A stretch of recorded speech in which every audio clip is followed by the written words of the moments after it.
ನಮಸ್ಕಾರ ಆತ್ಮೀಯರೇ, ಎಲ್ಲರಿಗೂ ಸಂಜೆಯ ನಮಸ್ಕಾರಗಳು. ಏನಪ್ಪ ಅಂದ್ರೆ ವಿಶೇಷ ಇವತ್ತಿನ ವಿಡಿಯೋಪ್ಪ ಅಂದ್ರೆ ಇಲ್ಲೇನು ನೋಡಾಕ್ತಿರಲ್ಲ, ಇದು ಬಾಳೆ ಗಿಡ. ಈ ಬಾಳೆ ಗೊನೆ ಎಲ್ಲಿದಪ್ಪ ವಿಚಾರ ಮಾಡಾಕತ್ತೀರೇನು? ಇದು ನಮ್ಮ ಹೊಲದಾಗ ಹಚ್ಚಿಲ್ಲ. ಅವಾದ ವರ್ಷ ಜನವರಿ 14 ಹಚ್ಚಿನಿ. ಒಂದು ವರ್ಷ ಆಗಿ ಒಂದು ತಿಂಗಳಾತು ನೋಡ್ರಿ. ಕರೆಕ್ಟ್ ಅಲ್ಲ, ಒಂದು 2-3 ದಿವಸ ಹೆಚ್ಚಾಯ್ತು. ಅದು ಗೊನೆ ಬಿಟ್ಟಿದ್ದು ಹಣ್ಣು ಯಾವಂದಾಕವತ್ತು ಹಾದಿ ನೋಡ್ಕೊತ ಕೂತೀನಿ. ನಿನ್ನೆ ನೋಡಕ್ಕೆ ಹೋಗ್ಬಿಡ್ದು ಒಂದು 4 ಕಾಯಿ ಹಣ್ಣಾಗಿದ್ದು ಅದು ಮುರಿದ ನೋಡ್ರಿ. ಇಲ್ಲಿ ಅದು ಕಡಿತ್ನಾಗ ಕಡ್ಕೊಂಡು ಬಂದು ಹಿಂಗೆ ಕಾಯಿ ಗೊನೆಗೆ ಇಟ್ಟು ಖುಷಿ ಆಗತ್ತೈತ್ರಲ್ಲ, ಭಾಳ ಖುಷಿ ಆಗತ್ತೈತಿ. ಯಾಕಂದ್ರೆ ಬಾಳೆ ಗಿಡ ಹಚ್ಚಿ ಒಂದು ವರ್ಷಕ್ಕೆ ಬಾಳೆಕಾಯಿ ಆಗ್ಯಾವು. ಇದು ಒಂದೇದ ಗಿಡ. ಇನ್ನೂ 9 ಅದಾವೆ, 10 ಅದಾವೆ ರೀ.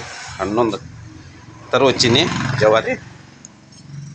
ಇನ್ನು ಈ ಒಂದು ಕಡ್ದಾನಿ, ಇನ್ನೂ 10 ಅದಾವೆ. ಎಲ್ಲ ಜವಾರಿ ಅದಾವೆ ರೀ. ನೋಡಿರಿ, ನಮಸ್ಕಾರ ರೀ.